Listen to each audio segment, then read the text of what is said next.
మీకు ఈ వీడియో నచ్చినట్లయితే వీడియోకి లైక్ చేసి ఛానల్ని సబ్స్క్రైబ్ చేసుకోండి. 10 నెలలు కావస్తున్నా వాళ్ళు ఇంట్లో నుంచి బయటికి వెళ్ళడం లేదు. 3 రోజుల గడువు కూడా ఇచ్చాము. 3 రోజుల గడువు కూడా అయిపోయింది. ఇంకా కూడా మీరు వాళ్ళని ఇంట్లో నుంచి పంపించలేదు అని వైజయంతి అరుస్తూ ఉంటుంది. వాళ్ళు ఏ సాక్ష్యాలు ఆధారాలు తీసుకురాలేదు. అయినా కూడా ఆ కేదారే మీ దృష్టిలో ఈ ఇంటికి వారసుడు అని మీరు ఫీల్ అయిపోతున్నారు. కాబట్టి వాళ్ళన్నా ఇంట్లో ఉండాలి, మేమన్నా ఇంట్లో ఉండాలి. మీరు ఎలాగో వాళ్ళని ఇంట్లో నుంచి బయటకు పంపించారు కాబట్టి మేమే ఇంట్లో నుంచి వెళ్ళిపోతున్నాం అని నిషి అంటుంది. అలా మాట్లాడకు అని కౌశికి చెప్తూ ఉంటుంది. లేదమ్మి, ఇదే మా నిర్ణయం, మీరు వాళ్ళని ఇంట్లో పెట్టుకో, మేమే వెళ్ళిపోతున్నాం అని బ్యాగులు పెట్టుకొని ఇక వెళ్ళిపోతూ ఉంటారు. ఆగండి పిన్ని అని కౌశికి చెప్తూ ఉంటుంది. నాకు నా కుటుంబమే ముఖ్యం, నేను వాళ్ళనే బయటకు పంపించేస్తాను అని కౌశికి అంటుంది. ఈ క్షణమే వాళ్ళని బయటకు పంపించాలి అని నిషి చెప్తూ ఉంటుంది. సరే ఇప్పుడే పంపిస్తాను అని కౌశికి అంటుంది. వైజయంతి అయితే బాగా సంతోషపడుతూ ఉంటుంది.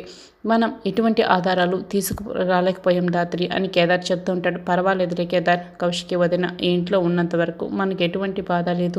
మనల్ని ఇంటి వారసులుగా కాకపోయినా మామూలుగా అయినా ఇంట్లో కొన్ని రోజులు ఉండనిస్తుంది అని దాత్రి అంటుంది. అప్పుడే కౌశికి అక్కడికి వస్తుంది. చూడండి, మీకు ఇచ్చిన సమయం గడువు పూర్తయిపోయాయి, మీరు ఇక్కడి నుంచి బయలుదేరాలని సమయం వచ్చింది అని కౌశికి అయితే తన నిర్ణయం చెప్పేస్తుంది.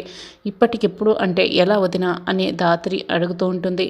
ఇది 3 రోజుల క్రితమే చెప్పిన మాట దాత్రి, ఇచ్చిన మాట ప్రకారం మీరిప్పుడు వెళ్ళిపోవాల్సిన సమయం వచ్చింది. అసలు ఈ ఇంటి వారసుడు అన్నప్పుడు మీరు ఎలా ఉండాలి? సరేలే, అందరి మన్ననలు మెప్పు పొంది ఈ ఇంట్లో వాళ్ళని మంచిగా చేసుకొని ఇంట్లోనే ఉంటారు అనుకుంటే పెళ్లి జరుగుతుంటే స్కూల్ నుంచి ఫోన్ కాల్ వచ్చిందని మీరు వెళ్ళిపోయారు. ఇంటి వారసుడు అయినప్పుడు అలా ఎలా ఎవరైనా వెళ్ళడం లాంటివి చేస్తారా? అయినా మీకు ఇచ్చిన గడువు పూర్తయింది కాబట్టి ఇచ్చిన మాట నిలబెట్టుకోండి, నేనేం చేయలేను అని కౌశికి అంటుంది. పర్వాలేదులే అక్క, దాత్రి వెళ్ళి మన లగేజ్ సర్దు వెళ్దాం అని కేదార్ అంటాడు. దాత్రి కేదార్లు ఇక బ్యాగులు సర్దేసుకుంటారు. మెట్ల కిందకి వస్తారు. వైజయంతి నిషి యువరాజ్ ఇక బాగా సంతోషపడుతూ ఉంటారు. వెంటనే కేదార్ సుధాకర్ దగ్గరికి వస్తాడు. నేను ఈ ఇంటి వారసుని అవుదామనో, ఈ ఇంటి ఆస్తిని అనుభవించాలనో నేను ఇక్కడికి రాలేదు. నాకు కూడా నాన్న ఉన్నాడని, నాన్న ప్రేమని పొందుదామని, నాన్నతో ప్రేమగా నా కష్ట సుఖాలు అందరి చెప్పుకుందామని, నాన్న ప్రేమ కోసమే ఇక్కడికి వచ్చాను. ఇక్కడికి వచ్చినందుకు కొంతమంది నన్ను ద్వేషించారు, కొందరు ప్రేమని కూడా నేను పొందాను. నేను ఈ ఇంట్లో ఉన్న ఈ కొన్ని రోజులు కూడా ఆ జ్ఞాపకాలతోనే బతికేస్తాను. నాకు ఇవన్నీ చాలు అని కేదార్ ఇక ప్రేమగా సుధాకర్తో మాట్లాడతాడు.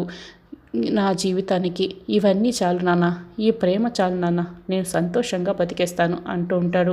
ఇక యువరాజ్ దగ్గరికి వస్తాడు. యువరాజ్ భుజంపై చేయి వేస్తాడు. యువరాజ్ అని పిలుస్తాడు. ఇక యువరాజ్ అయితే కోపంగా కేదార్ చేతి వైపు చూస్తూ ఉంటాడు. కేదార్ తన చేతిని వెనక్కి తీసుకుంటాడు. నాన్న ప్రేమ ఏంటో, నాన్న ఏంటో నాకు చాలా బాగా తెలుసు. అలాంటిది నేను నీకు నాన్నని ఎందుకు దూరం చేస్తాను? నీతో పాటే నాన్న అనే పిలుపుని పంచుకుందాం అనుకున్నాను, కానీ ఆస్తుల్ని పంచుకోవాలని అనుకోలేదు. వారసత్వం అంటే నీ దృష్టిలో ఆస్తులు, కానీ నా దృష్టిలో వారసత్వం అంటే ఇంటి పేరు వజ్రపాటి అనే ఇంటి పేరు నా పేరు ముందు ఉంచుకుందాం అనుకున్నాను. నాకు కూడా ఒక ఇంటి పేరు ఉంది, నాన్నున్నాడు అని అందరికీ తెలియజేయాలనుకున్నాను. నేను అనుకున్నది ఏది కూడా జరగలేదు. మీరు అనుకున్నవి అన్నీ జరిగిపోయాయి కదా. మీరందరూ సంతోషంగా ఉన్నారు కదా. మీరు హ్యాపీగా ఉండాలి అంటే మేము ఇంట్లో ఉండకూడదని మీరు అనుకున్నారు. మీరు హ్యాపీగా ఉండాలని మేము ఇంట్లో ఉండకూడదని నిర్ణయించుకొని వెళ్ళిపోతున్నాం అని కేదార్ యువరాజ్ భుజంపై చేయి వేసి చెప్తూ ఉంటాడు. ఇక యువరాజ్ కేదార్ చేతిని తీసేస్తాడు. వెంటనే వెళ్ళిపోండి అని చేతిని బయటకు చూపిస్తుంటాడు. అప్పుడే దాత్రి కూడా ఇక బాధపడుతూ, వదిన ఇన్ని రోజులు మేము ఇంట్లో ఉన్నాము అంటే దానికి కారణం మీరే. మీరు మమ్మల్ని ఈ ఇంట్లో ఉండనించినందుకు మీరు ఎన్ని అవమానాలు, ఎన్ని మాటలు పడవలసి వచ్చిందో నాకు చాలా బాగా తెలుసు. ఏది ఏమైనా ఇన్ని రోజులు ఈ ఇంట్లో ఉన్నాము అంటే మీరే వదిన, దానికి కారణం మీరు కష్టాల్లో ఉన్నప్పుడు మిమ్మల్ని ఇలా వదిలి వెళ్ళాల్సి వస్తుందని నాకు చాలా బాధగా ఉంది. ఇంతకాలం మీరు మాకు అండగా ఉన్నారు. ఇప్పుడు మీకు కష్టకాలంలో మేము అండగా ఉండలేకపోతున్నాం. తప్పకుండా వెళ్ళాల్సిన పరిస్థితి వచ్చింది. ఇన్ని రోజులు మమ్మల్ని భరించినందుకు థ్యాంక్ యూ సో మచ్ వదిన అని దాత్రి ఇక కౌశికిని హక్ చేసుకొని ఇక బాధపడుతూ చెప్తూ ఉంటుంది. మీ ఆరోగ్యం జాగ్రత్త వదిన, మేము మీ ఇంట్లో లేనంత మాత్రాన మీకు ఏమీ కాదని అర్థం కాదు. మీకు ఏ అవసరం వచ్చినా మాకు ఒక ఫోన్ కాల్ చేయండి, వెంటనే వచ్చేస్తాం అని దాత్రి అంటుంది. ఇక సుధాకర్ దగ్గరికి వచ్చి, మామయ్య గారు మీరు పెద్ద మనసు చేసుకొని పెళ్ళికి రమ్మని అన్ని పనులు దగ్గరుండి చూసుకోమని పెద్ద మనసుతో ఆహ్వానించారు. కానీ మేము కొన్ని కారణాల వల్ల పెళ్లిలో లేకుండా వెళ్ళిపోవాల్సి వచ్చింది. మేము పెళ్లిలో ఉండవలసిన పరిస్థితి తప్పనిసరి, కానీ మాకు ఎంతో ముఖ్యమైన పని పడటం వల్లనే మేము పెళ్లిలో నుంచి వెళ్ళిపోవాల్సిన పరిస్థితి వచ్చింది. కాబట్టి పెద్ద మనసుతో మీరు అర్థం చేసుకుంటారని నేను ఆశిస్తున్నాను. ఎంతో ఇష్టమైన మాధురి పెళ్లిలో ఉండాలని మేము కూడా అనుకున్నాం, కానీ ఉండలేకపోయాం. ఎందుకంటే మీరందరూ చిన్నప్పటి నుంచి మాధురిని చాలా బాగా చూసుకున్నారు కదా, మీరందరూ ఉన్నారన్న ధైర్యంతోనే మేము వెళ్ళాం. కానీ ఏది ఏమైనా మేము అలా వెళ్ళటం తప్పే, కాబట్టి మమ్మల్ని క్షమించండి మామయ్య గారు అని ధాత్రి ఇక చెప్తూ ఉంటుంది. అలా మాట్లాడకమ్మా అని సుధాకర్ ధాత్రి చేతుల్ని పట్టుకుంటాడు. మమ్మల్ని క్షమించండి మామయ్య గారు అని చెప్పి, ఇక మీ ఆరోగ్యం జాగ్రత్త, పద కేదార్ వెళ్దాం అని ధాత్రి చెప్తూ ఉంటుంది. ఇక ధాత్రి కేదార్ బ్యాగులు పట్టుకొని ఒక 2 అడుగులు ముందుకు వేయగానే కేదార్ ఆగిపోతాడు. దాంతో యువరాజ్ మళ్ళీ బాగా టెన్షన్ పడుతూ ఉంటాడు. ఇప్పుడు మేము మీ జీవితాల నుంచి వెళ్ళిపోతే మళ్ళీ మిమ్మల్ని జీవితంలో చూస్తామో లేదని చాలా భయంగా ఉంది అంటూ కేదార్ అందుకే అంటూ ఒక్కసారిగా సుధాకర్ని పరిగెత్తుకొని వచ్చి హక్ చేసుకుంటాడు. ఇక బాధపడుతూ ఉంటాడు. కేదార్ సుధాకర్ కాళ్ళకి దండం పెట్టుకుంటాడు, ఆశీర్వాదం తీసుకుంటాడు. సుధాకర్ కేదార్ తలని మురుతూ ఉంటాడు. ఇక సుధాకర్ కూడా బాధపడుతూ ఉంటాడు. కేదార్ వెళ్ళొస్తామంటూ ఇక చెప్పేసి పదదాత్రి అని దాత్రిని తీసుకొని బయటికి వస్తాడు. దాత్రి కేదార్లో బ్యాగులు పట్టుకొని గడప దాటి బయటికి వెళ్ళిపోతూ ఉంటారు. అప్పుడే వైజయంతి వాళ్ళు అయితే బాగా సంతోషపడుతూ ఉంటారు. వాళ్ళ బ్యాగులు పట్టుకొని గదిలోకి వెళ్తారు. దాత్రి కేదార్లు బ్యాగులతో బయటికి వస్తారు.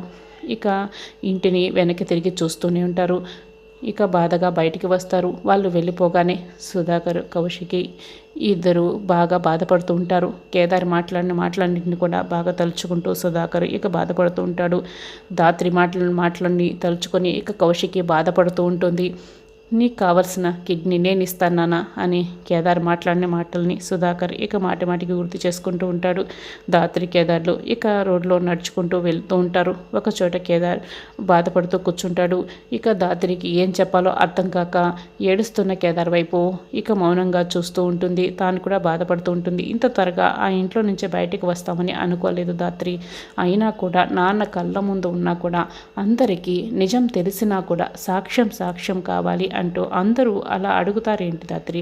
దొరికిన సాక్ష్యాన్ని కూడా సెంటిమెంట్ని అడ్డం పెట్టుకొని ఆ సాక్ష్యాన్ని లాగేసుకున్నారు, ఆ సాక్ష్యం నాశనం చేశారు అని కేదార్ అయితే బాగా బాధపడుతుంటాడు. కేదార్ దగ్గర నుంచి ఆ లాకెట్ని కమిషనర్ తీసుకున్న సంఘటనంతా మనకి చూపిస్తూ ఉంటారు. ఏంటి ధాత్రి ఇంత త్వరగా వచ్చేసాం, ఇంకా మనం నిరూపించుకోలేమా?